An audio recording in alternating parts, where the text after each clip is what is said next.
أعوذ بالله من الشيطان الرجيم. بسم الله الرحمن الرحيم. قال الحبيب المصطفى للمؤمنين الدين رهن بالنصيحة من أمين، فخذوا النصيحة إخوتي من مخلص يرجو لكم أن تتبعوا الحق المبين. فرض اللقاء فصححوا أخطاءكم واستمسكوا. Мир вам, милость Аллаха и Его благословение. Хвала Аллаху, Господу миров. Благоприятным будет исход для богобоязненных, и нет злобы, кроме как на несправедливых. И я свидетельствую, что нет Бога, кроме Аллаха, одного, у которого нет сотоварищей, покровителя праведных рабов. И свидетельствую, что Мухаммад — его раб и посланник, его избранник из творений и его любимец, господин первых и последних, печать всех пророков и посланников, предводитель благородных и счастливых. О Аллах, благослови его семью, его жен, его сподвижников, его последователей и тех, кто придерживается истинного пути до судного дня. А затем, дорогие братья и сестры в Аллахе, воистину, я люблю вас ради Аллаха. Я прошу Аллаха, чтобы Он собирал нас всегда и везде в этом мире для служения Ему, а в мире ином, чтобы собрал нас в раю с пророками, правдивыми, мучениками и праведниками, и как же прекрасны эти спутники. Как мы решили, дорогие братья и сестры в Аллахе, в сегодняшней передаче мы поговорим о молитве, которую я назвал «Как нам молиться?». Как нам молиться?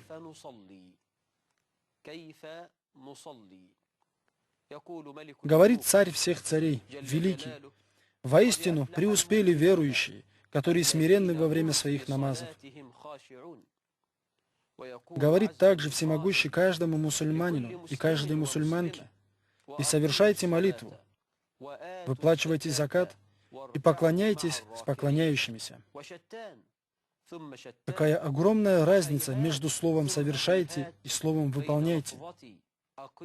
Всегда Господь миров говорит «совершайте молитву», и никогда не говорит «делайте», «выполняйте молитву». И есть большая разница между этими двумя словами.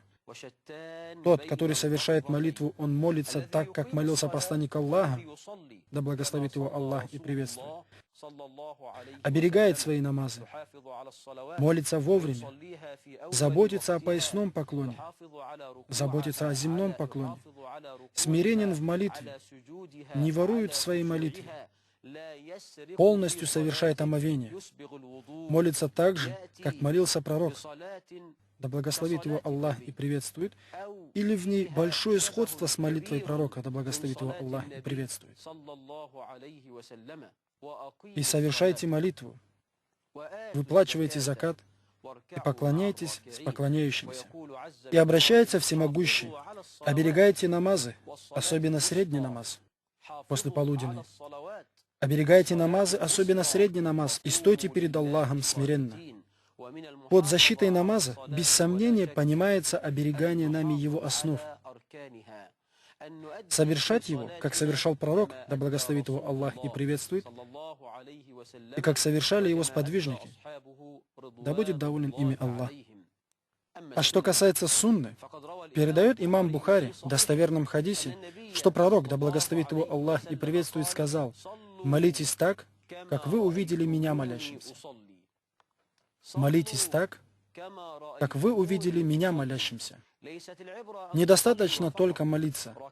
Ракат перехватывает другой. Клевать, как клюет ворона. Или как курица клюет свое зернышко без покорности и смирения. Имам в одной долине, и ты, как стоящий за ним, в другой долине, входишь в состояние молитвы небрежно и невнимательно. Нет.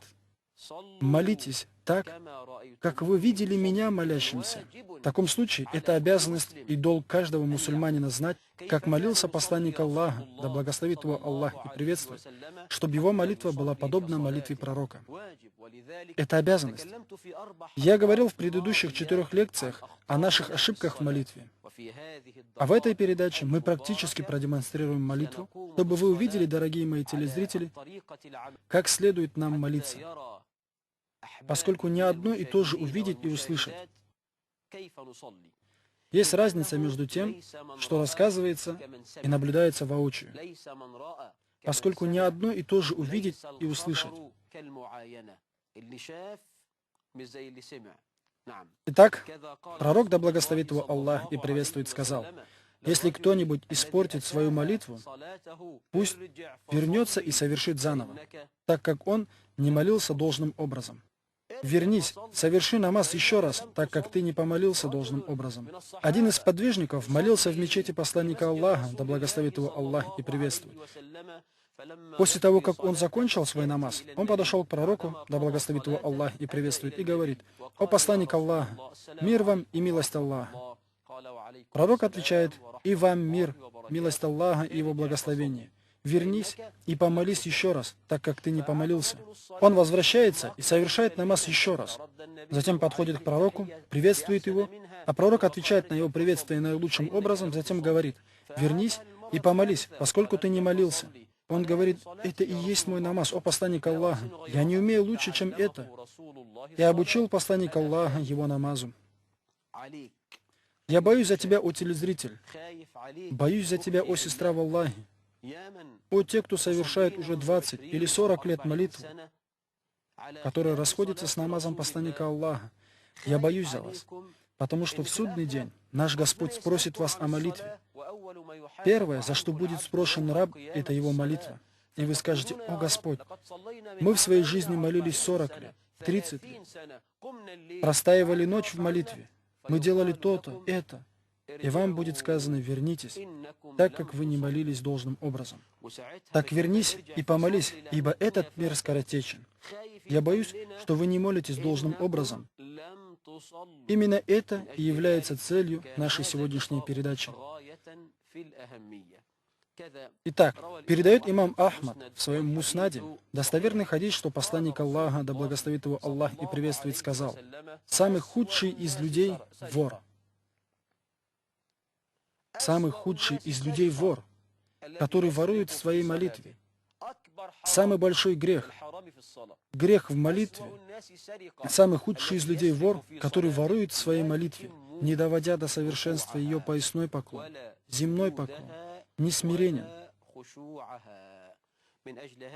И это послужило причиной сегодняшней встречи, дабы продемонстрировать на практике, как правильно совершать молитву, и обратить внимание на некоторые моменты.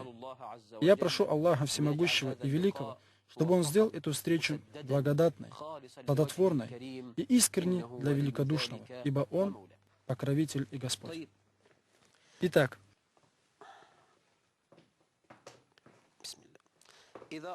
если мусульманин хочет помолиться, что он должен делать?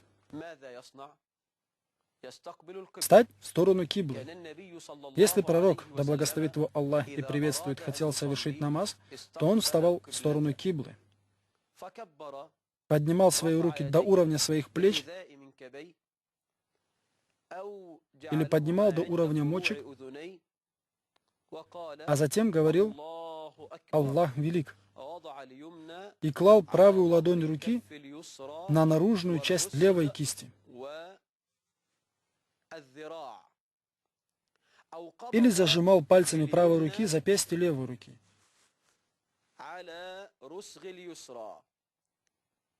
И никогда не встречалось о посланнике Аллаха, да благословит его Аллах и приветствует, ни в достоверном хадисе, ни в слабом хадисе, ни в хадисе Муснад, ни в хадисе Мурсаль, что он что-то говорил до такбира.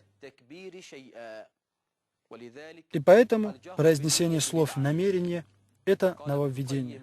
Шейх Ибн Аль-Каим писал в одной из своих книг: «Никогда не встречалось от посланника Аллаха, да благословит его Аллах и приветствует, ни в достоверном, ни в слабом хадисе, ни в хадисе муснад и ни в хадисе мурсаль, что когда он хотел совершить намаз, обращался в сторону киблы и говорил: «Я намереваюсь совершить такой-то намаз 4 раката, обратившись лицом к кибле, совершая, выполняя и тому подобное». Все это нововведение. Намерение исходит от сердца, и его место в сердце. Если пророк, да благословит его Аллах и приветствует, хотел совершить намаз, то он обращался лицом к кибле, поднимал руки и говорил: «Аллаху Акбар». Допускается сперва поднять руки и затем произнести слова такбира, или делать это одновременно. То есть поднятие рук и произнесение такбира происходит одновременно. Или поднять сперва руки, затем произнести слова такбира. Если пророк, да благословит его Аллах и приветствует, хотел совершить намаз, то он поднимал руки до уровня плеч или поднимал до уровня мочек, затем говорил: «Аллаху Акбар». Некоторые совсем не поднимают руки в каком-либо движении во время намаза. А это противоречит сунне пророка, да благословит его Аллах и приветствует. Это ошибка. Некоторые опускают свои руки вниз, вступают в намаз, хвала Аллаху, и отпускают руки вниз. Ошибка. Пророк, да благословит его Аллах и приветствует, если произносил слова такбира, то клал ладонь правой руки на кисть левой руки. Вот так вот. Или правой рукой хватал кисть левой руки. Вот так. Существует ложное положение того, как нужно класть руки. И это одновременно хватать запястье и класть пальцы на часть руки. Класть ладонь вот так — это из сунны. Хватать руки вот так — из сунны. А что касается неправильного положения, то это хватать запястье и класть пальцы на часть руки одновременно. Это неправильное положение. Сунна у рабы Аллаха — класть ладонь правой руки на кисть левой руки. Или хватать вот так. А третье положение считается неправильным. Это не из руководства нашего пророка. Мы видим странное от молящихся. Некоторые из них хватают за локти, молятся и делают так. Это, о раб Аллаха, нововведение. Есть еще такие, которые кладут правую руку на левый бок. Вот так. На левый бок. Что ты делаешь, о раб Аллаха? Я подражаю гиганту Умару. Когда его ударили ножом, он пытался скрыть свою рану во время намаза. А тебя кто-нибудь поранил ножом, о раб Аллаха? Если это сделал Умар, он сделал по необходимости. Из раны течет кровь. О, брат, самое лучшее руководство — это руководство Мухаммада, да благословит его Аллах и приветствует. Руководство Мухаммада — класть ладонь правой руки на кисть левой руки. Или сжатие правой, запястье левой. Вот так. А где должны быть руки? На груди. Хадис от Ваира ибн Худжра, переданный имамами ибн Хузеймой, Ахмадом.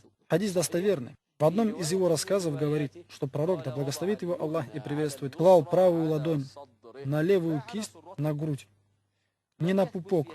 Это не подтверждается в хадисе. Он не клал руки на пупок, а напротив, на грудь. Да благословит его Аллах и приветствует.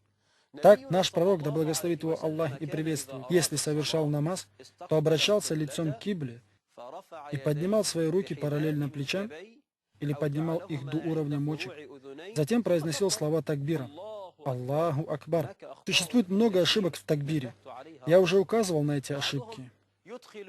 Некоторые удлиняют слово «Аллах» и говорят: «О раб Аллаха». Это вопросительная форма. Велик ли Он? Некоторые удлиняют букву «А» в слове «Акбар» и говорят, как будто ты спрашиваешь: «А велик ли наш Господь?» А разве нет? Это просто абсурдно. Некоторые удлиняют букву «А» в слове «Акбар» после слога «Ба» и говорят: «О, брат, кабар» — это множественное число от кабар, а кабар означает барабан. Это ошибка. Есть еще такие, которые усекают гласную «У» в слове «Аллаху» и говорят, в этом случае у тебя получается два Бога – Аллах и Великий. Некоторые даже убирают хамзу в слове «Акбар» и говорят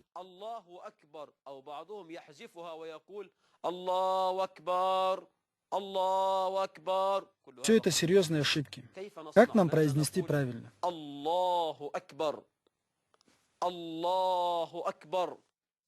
Затем положить правую ладонь руки на левую кисть.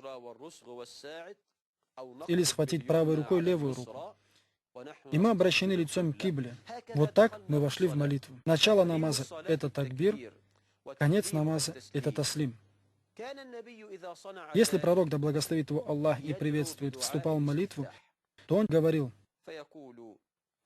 اللهم باعد بيني وبين خطاياي كما باعدت بين المشرق والمغرب اللهم نقني من ذنوبي وخطاياي كما ينقى الثوب الأبيض من الدنس اللهم اغسلني من ذنوبي وخطاياي بالماء والثلج والبرد.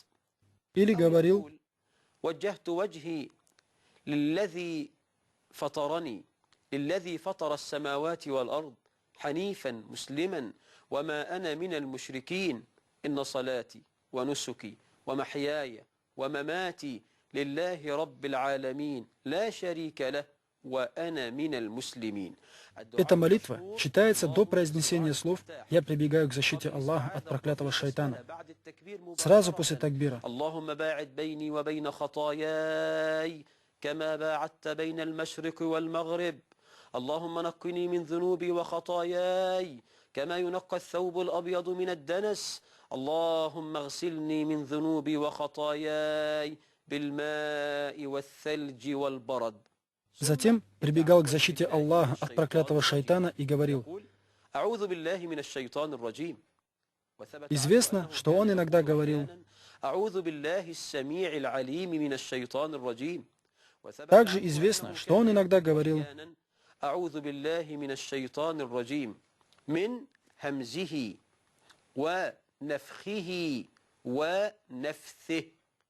я прибегаю к защите Аллаха от проклятого шайтана, от его злословия, то есть наушения, от его высокомерия, то есть гордыни, и от выделения его слюны, то есть от запретной поэзии.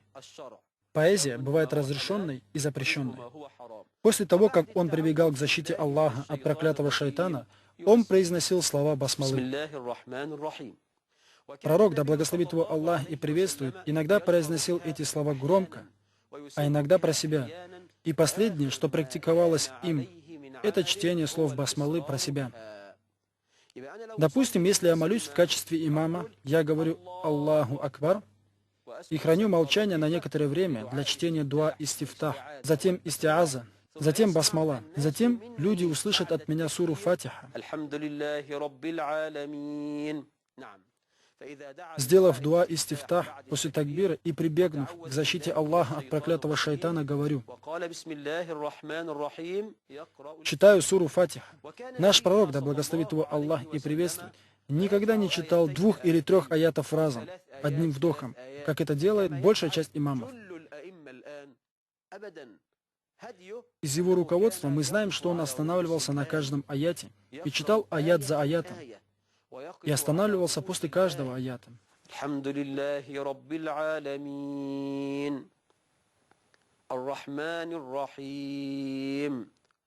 Вот в таком порядке.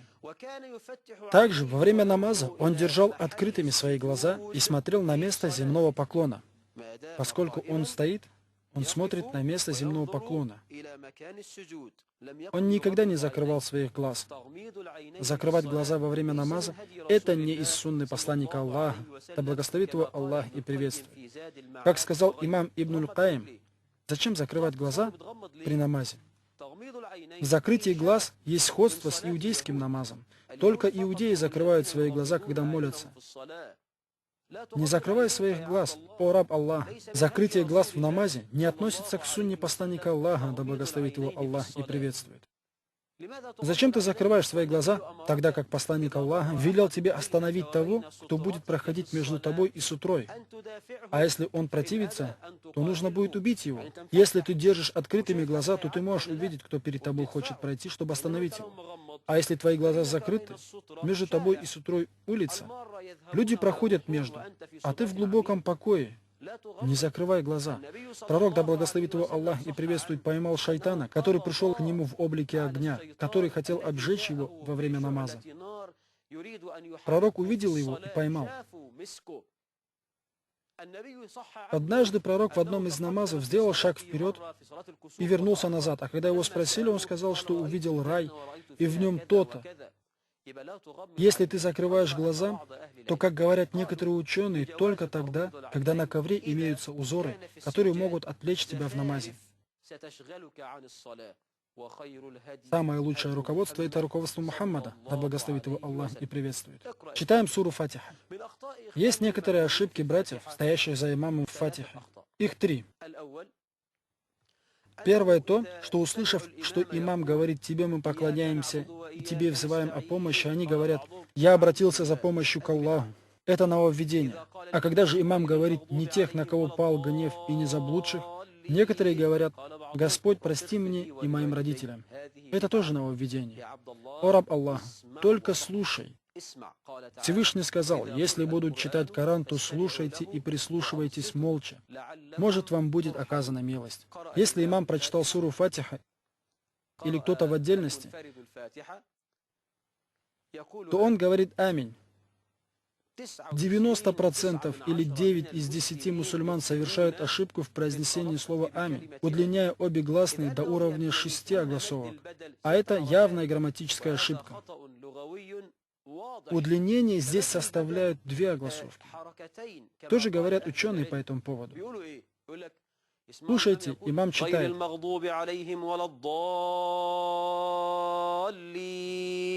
И некоторые братья говорят ошибка. Нужно говорить вот так. Первое тянем до уровня 2 огласовок. Куда ты идешь? Это ошибка. 90% или 9 из 10 молящихся без преувеличения совершают ошибку в произнесении слова «Аминь».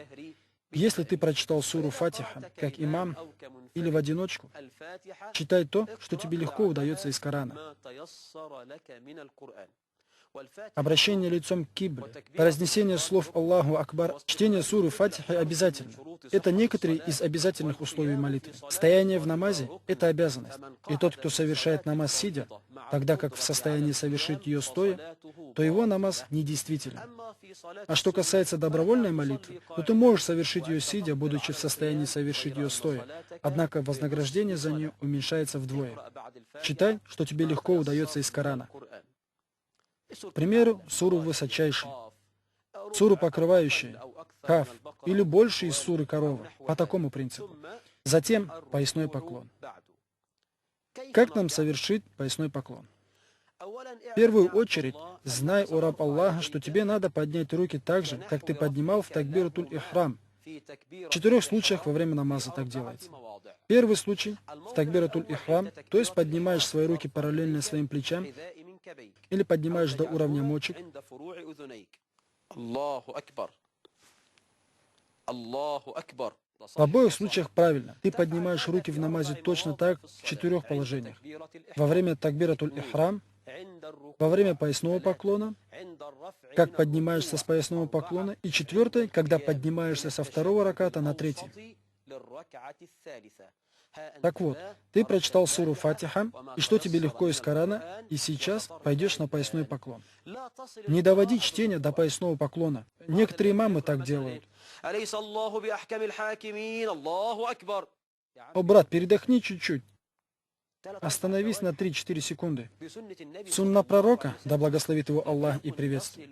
Он не доводил чтение до поясного поклона, не связывал чтение с такбиром поясного поклона, пока не останавливался на некоторое время. К примеру,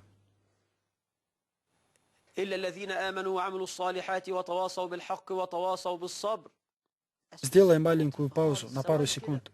а затем соверши поясной поклон. Аллаху акбар. Как я делаю поясной поклон? Я хватаю обеими руками свои колени вот так. Некоторые братья кладут руки на бедра. Вот так. Это неправильно. Некоторые на голень. Это тоже ошибка. Клади кисти рук на колени и раскрой свои пальцы. Не смыкай их. Раскрой свои пальцы вот так. Выпрями спину. Не опускай голову вниз и не задирай ее. Но попытайся держать голову на уровне спины. Пророк, да благословит его Аллах и приветствует, при поясном поклоне выпрямлял свою спину, не склонял голову и не задирал ее. Открывал свои локти. Он не собирал их и не сжимал к телу. Итак, если ты идешь на поясной поклон, о раб Аллаха, то хватай кистями рук колени, раскрой пальцы, выпрями свою спину, не склоняй голову и не задирай ее. Затем раскрой свои локти и скажи: Субхана раббиял азим. Субхана раббиял азим. Субхана раббиял азим. Субхана раббиял азим. Минимум 1 раз или 3 раза. И добавь, сколько пожелаешь. Если у тебя есть время, то есть очень много аскаров, которые можно читать во время поясного поклона. И из них Суббухун, куддусун, раббуль малаикати варрух. Суббухун, куддус, раббуль малаикати варрух. читай про себя и не мешай другим. Не нужно торопиться. Суббухун, куддус, раббуль малаикати варрух. Суббухун, куддусун, раббуль малаикати варрух. Некоторые читают очень быстро. Это не ругательство, о раб Аллаха. Читай не спеша, медленно. Почувствуй сладость этих слов. Вспомни величие нашего Господа. Суббухун, куддус, раббуль малаикати варрух. Суббухун, куддус, раббуль малаикати варрух.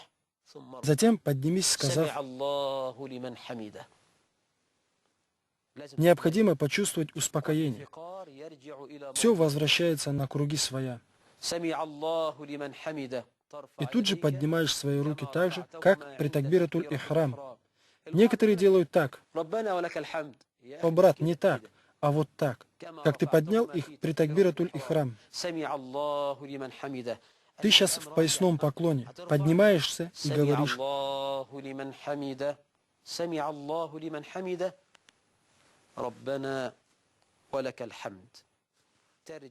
возвращаешься в то положение, в котором ты был при первом стоянии. Глаза падают на место земного поклона. Правая рука лежит на левой руке, и обе они на груди. С поднятием с поясного поклона все возвращается в исходное положение.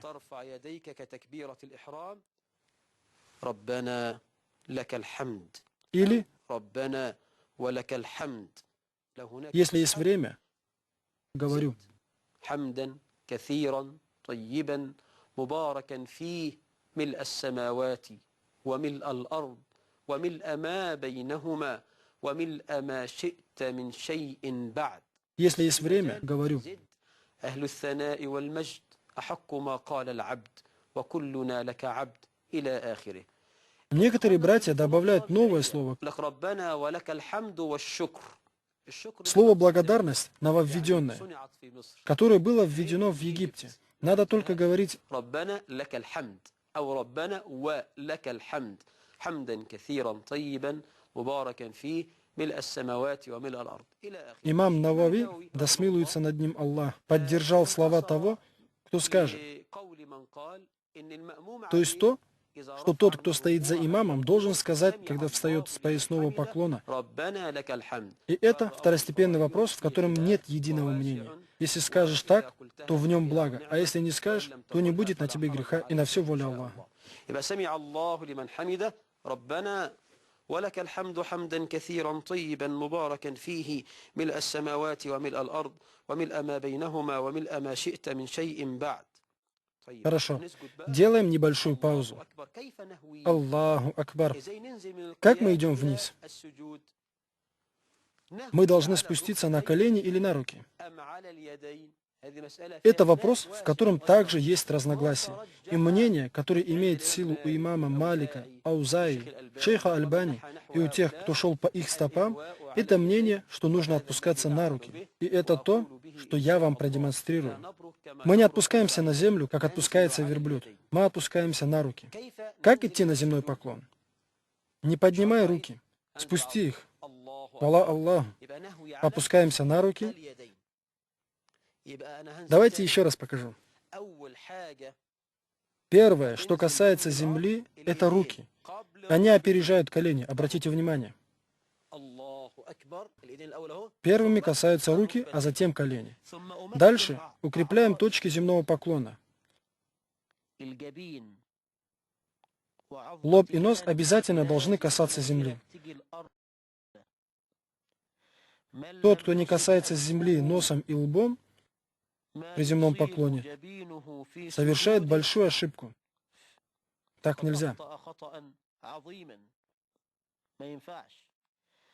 Пророк, да благословит его Аллах и приветствует, повелел нам совершать земной поклон на 7, то есть коснуться земли 7 точками.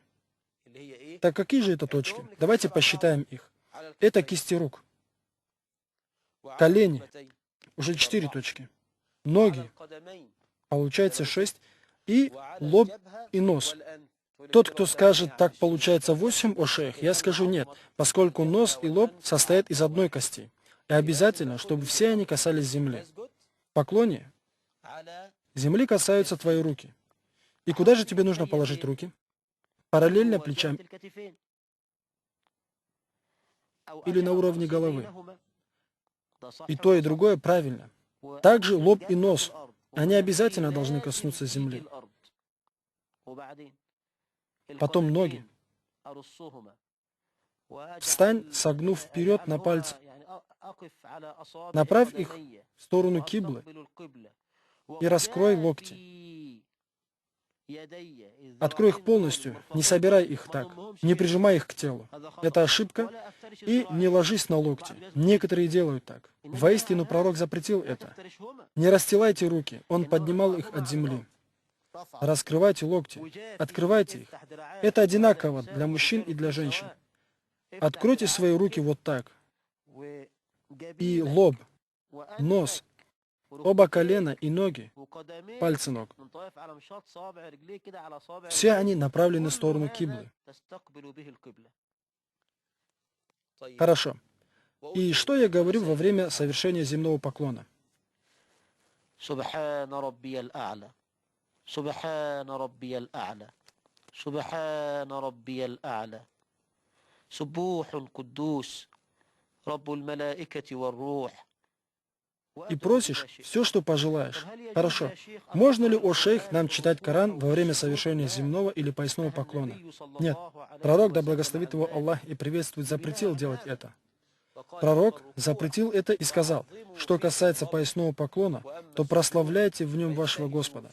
А что касается земного поклона, то побольше взывайте к Аллаху с мольбами. Не читается Коран во время поясного или земного поклонов. Однако мы можем брать некоторые молитвы из Корана, к примеру. Это из Корана.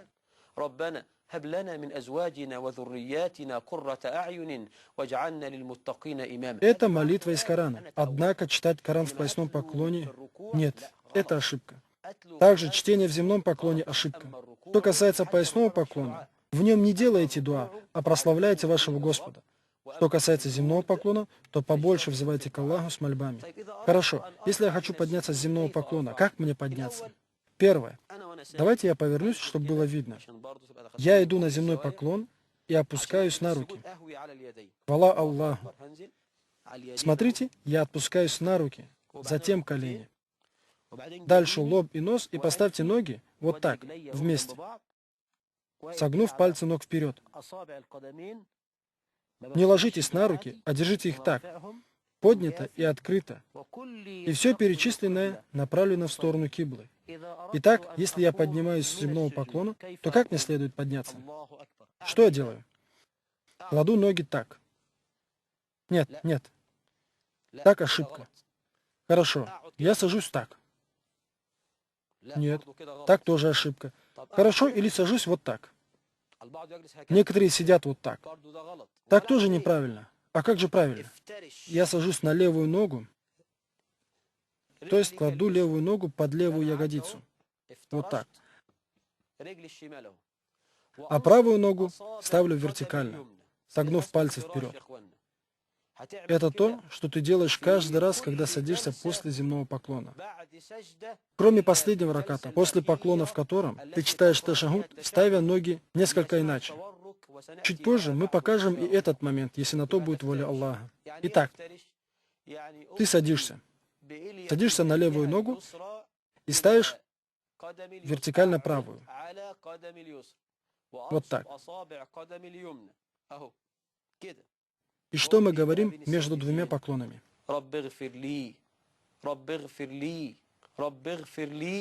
Или اللهم اغفر لي وارحمني واجبرني واهدني وعافني وارزقني.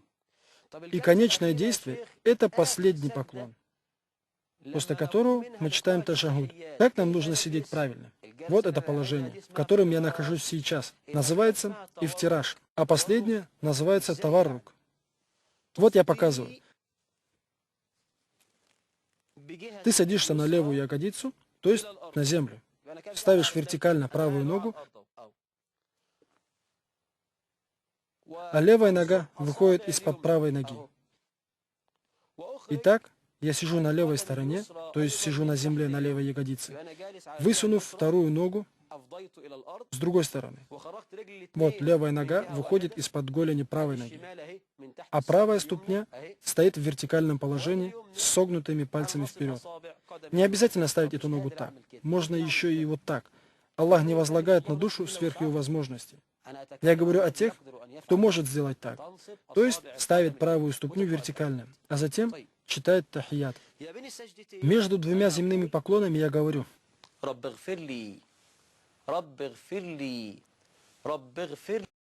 или اللهم اغفر لي وارحمني واهدني واجبرني وعافني وارزقني. И после этого второй земной поклон. سبحان ربي الأعلى سبحان ربي الأعلى سبحان ربي الأعلى. И поднимаюсь. الله أكبر. И продолжаем молиться. Нужно ли мне произносить слова «Я прибегаю к защите Аллаха от проклятого шайтана» при каждом ракате? Некоторые ученые говорят «да». Некоторые говорят, что достаточно произнести только в начале молитвы. Хорошо. Во втором ракате имеется средний ташахуд, если молитва состоит из 3 и 4 ракатов. Что касается среднего ташахуда, то он бывает после второго земного поклона. После второго земного поклона садишься и читаешь тахият. Ты садишься в положении ифтираша, то есть на левую ногу, а правую ногу ставишь вертикально, согнув пальцы вперед. Подними указательный палец и направь свой взгляд на него. Ты не смотришь на место земного поклона, нет. Ты смотришь сюда, на палец, как это делал посланник Аллаха, да благословит его Аллах и приветствует, и читаешь ташахуд. Что касается движения пальца, то это мнение большинства ученых. Итак, мы двигаем пальцем. А как же нам двигать им? Таким образом? Нет. Хорошо. Так? Тоже нет. Вовсе не так. А нужно им двигать быстро, легким движением. Существует распространенное мнение из ученых, кто говорит, что нужно поднимать палец при отрицании и отпускать при подтверждении. Когда ты говоришь, что нет Бога, ты поднимаешь палец, кроме Аллаха спускаешь палец. Однако мнение, которого придерживается большинство ученых, то, что нужно двигать пальцем с начала ташахуда до конца. Кто-то может делать так, а кто-то, возможно, вовсе не шевелит. А о чем я говорю, то это мнение большинства ученых. Выпрями свой палец и двигай им быстро и легкими движениями с начала тахията до конца. Хорошо. Что же я говорю во время тахията? السلام عليك أيها النبي ورحمة الله وبركاته. السلام علينا وعلى عباد الله الصالحين. أشهد أن لا إله إلا الله وحده لا شريك له وأشهد أن محمدا عبده ورسوله. اللهم صل على محمد وعلى آل محمد إلى آخره. Есть ученые, которые говорят, читай полную версию, как в среднем, так и в конечном ташахуде, и добавь к последнему дуа до салама. Есть ученые, которые говорят, что нужно остановиться на половине ташахуда.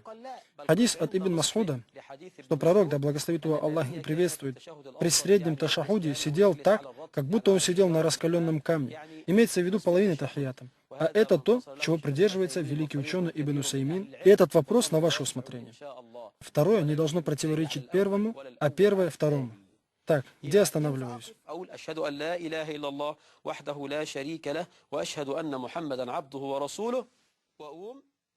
И встаю. Это был средний ташахуд. То есть первый. Я встаю и поднимаю руки, как мы уже говорили, со второго раката на третий. Хорошо. В последнем ташахуде воздать слова благословения пророку после двух свидетельствований является единогласным мнением имамов. В нем нет разногласия. السلام عليك أيها النبي ورحمة الله وبركاته السلام علينا وعلى عباد الله الصالحين أشهد أن لا إله إلا الله وحده لا شريك له وأشهد أن محمدا عبده ورسوله اللهم صل على محمد وعلى آل محمد كما صليت على إبراهيم وعلى آل إبراهيم إنك حميد مجيد وبارك على محمد وعلى آل محمد كما باركت على إبراهيم وعلى آل إبراهيم إنك حميد مجيد. Есть версия, где можно добавить في العالمين إنك حميد مجيد. еще версию. اللهم صل على محمد وعلى أزواجه وآله. Все это достоверно. После последнего ташахуда сделай дуа. اللهم إني أعوذ بك من عذاب جهنم وأعوذ بك من عذاب القبر وأعوذ بك من فتنة المحيا والممات وأعوذ بك من شر فتنة المسيح الدجال وأعوذ بك من شر فتنة المسيح الدجال وأعوذ بك من فتنة المأثم والمغرم. المأثم يعني الذنب والمغرم يعني الدين. И проси то, что пожелаешь. Я могу просить все, что пожелаю после ташахуда и до салама. Я также могу просить, что пожелаю в земном поклоне, но не могу просить в поясном. Не могу я делать дуа, кроме дуа истифтах. Или, если я прочитаю аят, в котором упоминается милость Аллаха, то я прошу из его милости. И если прочитаю аят, в котором упоминаются мучения, то я прибегаю к защите Аллаха от его мук во время дополнительных намазов, а не в обязательных. Это места, где делается дуа в молитве, а затем приветствие в обе стороны. Ассаламу алейкум ва рахматуллах. Ассаламу алейкум ва рахматуллах. Затем просим прощения. Астагфируллах, астагфируллах, астагфируллах. Аллахумма анта ассалам, ва минка ассалам. تباركت يا ذا الجلال والإكرام اللهم أنت السلام ومنك السلام تباركت يا ذا الجلال والإكرام اللهم أنت السلام ومنك السلام تباركت يا ذا الجلال والإكرام اللهم أعني على ذكرك وشكرك وحسن عبادتك اللهم أعني على ذكرك وشكرك وحسن عبادتك اللهم أعني على ذكرك وشكرك وحسن عبادتك. Затем читаем аскары. Я прославляю Аллаха на пальцах правой руки 33 раза. Затем восхваляю 33 раза. И возвеличиваю 33 раза. И читаю один раз, чтобы завершить сотню.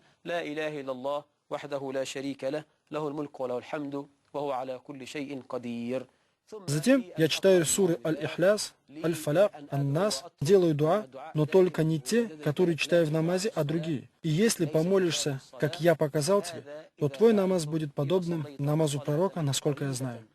Но Аллах знает лучше. Да благослови Аллах Мухаммада, его семейство и его сподвижников.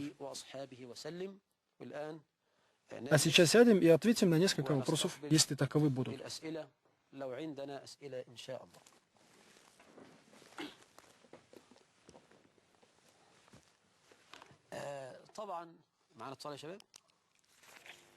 Ассаламу алейкум. Ва алейкум ассалам ва рахматуллахи ва баракату. О, шейх, у меня вот такой вопрос. Пожалуйста, я слушаю. Каково положение того, кто делал суджуд от тилява там, где не положено? То есть там, где не было указаний, что нужно совершить земной поклон? Да, мы совершили земной поклон. Это была сура посылаемый. Там не было суджуда. А он Ну, то есть имам совершил суджуд, и мы совершили за ним. Пусть продолжит свой намаз и даст салам. На нем нет греха, иншаллах. Брат ошибся. Подумал, что в аяте место совершения земного поклона. Его уклонило от истины. Ассаламу алейкум ва рахматуллах. Ассаламу алейкум. Алло. Ассаламу алейкум. Здравствуйте, шейх. Добро пожаловать. Да благословит тебя Аллах, о шейх. И пусть Аллах будет доволен тобою и благословит тебя. У меня один вопрос, о шейх. Пожалуйста. Относительно земного поклона. Если тот, на ком тюбетейка, которая наполовину закрывает лоб, делает земной поклон, должен ли он отодвинуть ее, чтобы коснуться лбом земли полностью? Или это нормально делать суджуд так? Нормально. Можно делать суджуд в тюбетейке. Многие братья говорят, что необходимо оголить весь лоб во время суджуда. Но эти слова, у которых нет доказательства, поскольку пророк, да благословит его Аллах и приветствует, иногда молился в хумре. Это вещь, которая похожа на молитвенный коврик. А его сподвижники от той жары, которую испытывали при касании лбом земли, стелили что-то и делали земной поклон на нем. Да благословит тебя Аллах, о шейх. И тебя тоже. Ассаламу алейкум ва рахматуллах. Ассаламу алейкум. Как ваши дела, шейх Муса? Так же, как и у вас. Пожалуйста, говорите. Клянусь Аллахом, мы любим вас ради Аллаха. И очень благодарны вам, шейх, за ваши красивые лекции, которые вы делаете относительно ошибок в намазе. Люди учатся, получают пользу, потому что мы замечаем свои ошибки. И у вас очень хорошие лекции. Пусть возвеличит тебя Аллах, о шейх Мусад.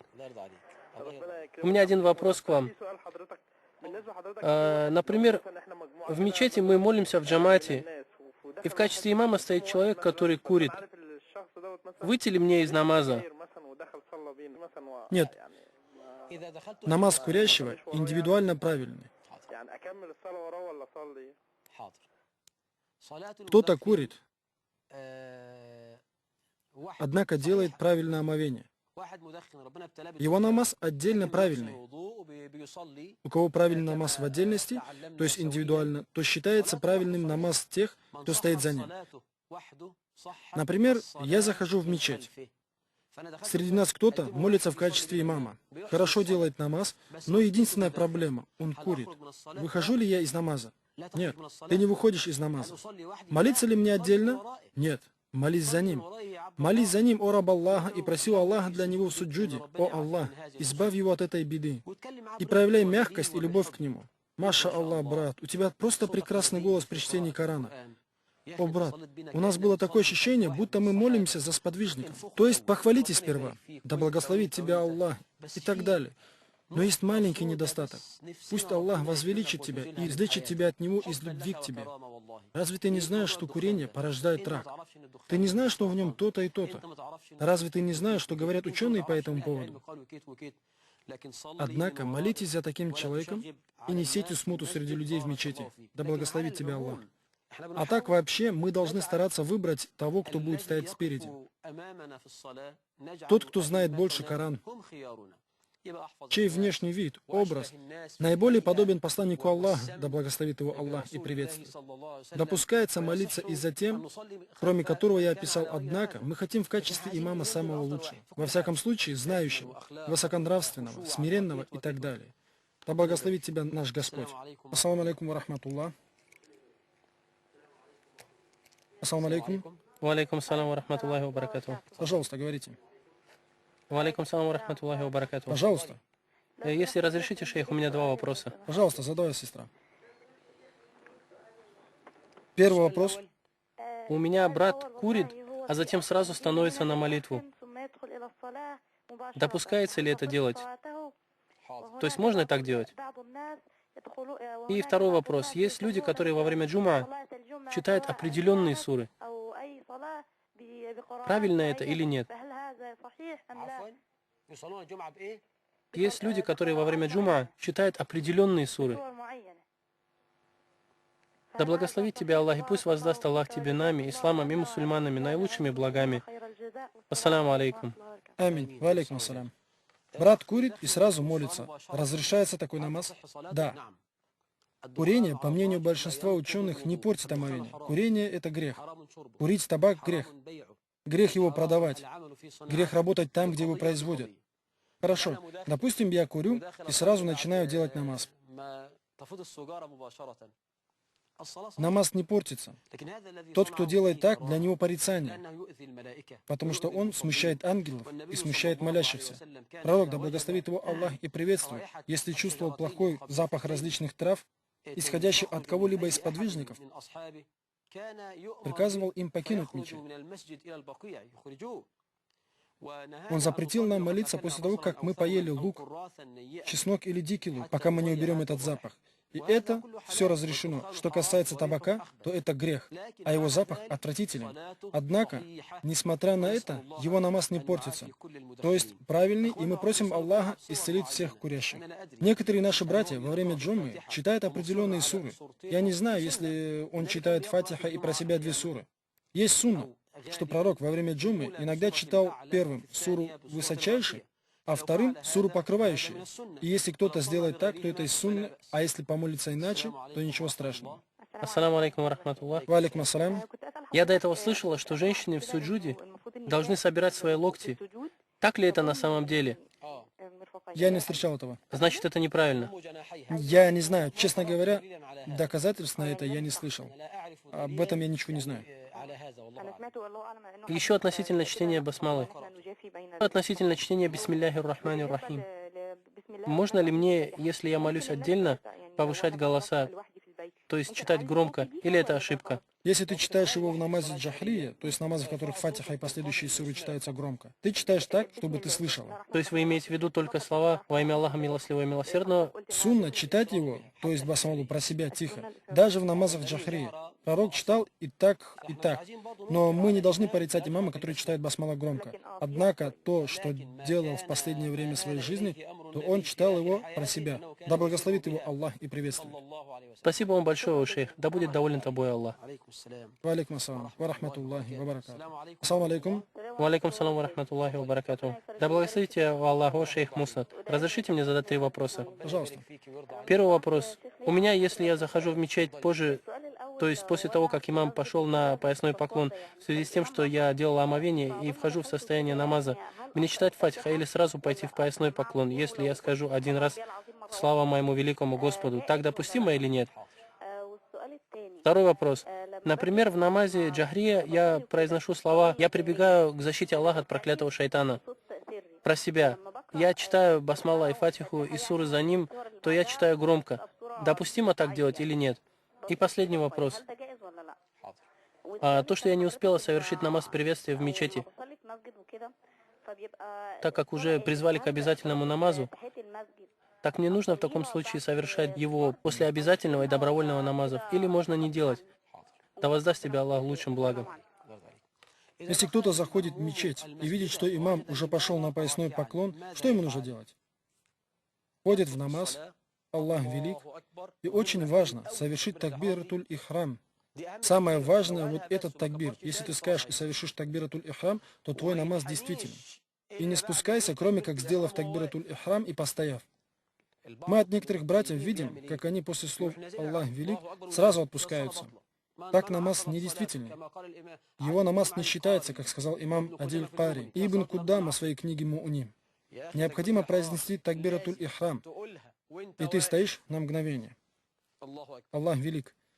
И идешь вниз. Даже если успеешь сказать 1 тасбих, у тебя считается ракат, вне сомнений. Хорошо. Я вошел в намаз, после чего говорю «Хвала Аллаху», уже считается ракат. Если ты уверен, что имам пробудет в поясном поклоне долго, то ты можешь быстро дочитать Фатиха и догнать его, а не читать слишком медленно.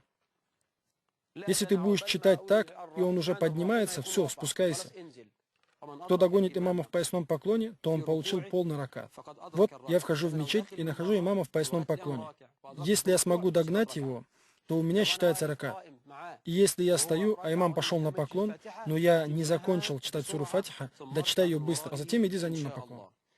Следующий вопрос. Хорошо, ты зашла в мечеть и только начала делать намаз приветствия мечети. И тут ты слышишь призыв к молитве. Что же тебе нужно делать? выйти с намаза и помолись с ними. Хорошо, нужно ли мне после обязательного намаза делать намаз приветствия в мечети? Нет, его уже не нужно совершать. К сожалению, наше время подходит к концу, и я хотел бы под конец обратить внимание на некоторые моменты. Мы не говорили детально о некоторых ошибках женщин в намазе. Конечно, женщина в намазе полностью должна быть облачена в полный хиджаб и открыть только лицо и кисти. То есть она закрывает и лицо, и руки в намазе, если ее видят чужие мужчины. А если она молится среди женщин или родственников, то она должна открыть свое лицо и кисти рук и закрыть все тело свободной длинной одеждой. Я прошу Аллаха, чтобы Он дал пользу нам от всего того, что мы сказали, и от всего того, что мы услышали. Воистину, Он отвечающий на призыв, и подвластно Ему все, и Он наш Господь. И как же прекрасен попечитель. Я люблю вас ради Аллаха, и я говорю это слово, и прошу Аллаха прощения как мне, так и вам. Мир вам, милость Аллаха, и Его благословение. قال الحبيب المصطفى للمؤمنين الدين رهن بالنصيحة من أمين فخذوا النصيحة إخوتي من مخلص يرجو لكم أن تتبعوا الحق المبين فرض اللقاء فصححوا أخطاءكم واستمسكوا بالحق تبقوا آمنين